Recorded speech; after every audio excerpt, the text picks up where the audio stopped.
Alright, so you've seen a lot of videos on setups and controller setups and stuff like that. But you still may be wondering like what each thing does inside your settings.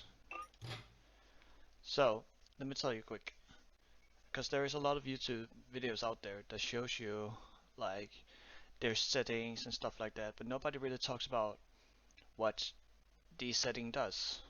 I'll go over like a few things today. Like that's just like the main things in my opinion that you need to be paying attention to when either starting out playing MXBIKES or maybe just something that you didn't know even though you've been playing MXBIKES for a long time. So let's just start off super basic. The leaning in general. Direct lean is how fast your rider will come back to a neutral position from leaning your bike over. And that goes for like only your bike leaning, not your rider leaning. I like mine at 50 because 50 is just like, it's a good middle ground in my opinion. Over here in rider lean though, itself, you have what's called linearity. What linearity does is making everything feels a little bit more stiff when you're actually turning your bike on the track. So let's say you feel like your turning is a little bit too touchy, a little bit too, what would you call it, a little bit too loose. You can come in here and you can put linearity up to whatever you like to make it feel a little bit more stiff when you're actually turning on the track. Also down here in rider gain, this is how far you're able to actually lean your bike over. So if you're brand new to the game and you just turned off all the simulation stuff, other than maybe what I got on here, I'm still messing around with my settings still, so I might take off brake help and shift help at some point, but for now I'll just leave it on. But what you want to do when you have turned off all these settings here is that you want to go to rider gain, because you're probably like, again, if you're new, you're probably finding yourself laying on the ground a whole lot. But this will be basically your new lean help. So instead of putting it all the way up to where a lot of pros have it, you can put it down to like 80, 85, somewhere around here, because it will restrict your turning and you'll be able to turn a lot better and a lot more stiff. Of course you won't be able to turn as tight in some of the ruts you want to, but with time you can always bump it up to wherever you like. So also some people like smooth. Smooth can help you with like, again, feeling a little bit more stiff, feeling a little bit more precise input. I haven't really messed around with it myself, but maybe I will in the future.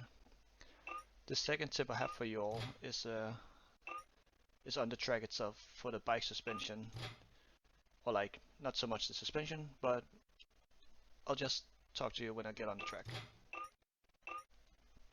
Alrighty, so we are on the track, and what I normally do when setting up a bike is that I test it on completely default setup, like you see right here, completely default setup. And I go spend a lap or two, maybe three laps sometimes, and see what the bike does. Like, does the back end kick out? Does it wheelie too much out of a corner? Does the front end tug? Whatever it may be. But instead of going directly to suspension first and changing all of this stuff, try to go to others. And let's say your back end is stepping out way too much, you can put the swing arm up by like max or whatever you like.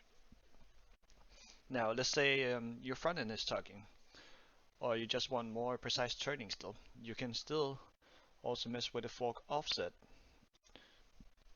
Bumping the numbers up will make the bike be more stretched out. Like if you take a rubber band and you're stretching it out, that's basically what you do to the bike here by making the swing arm longer and the fork offset longer.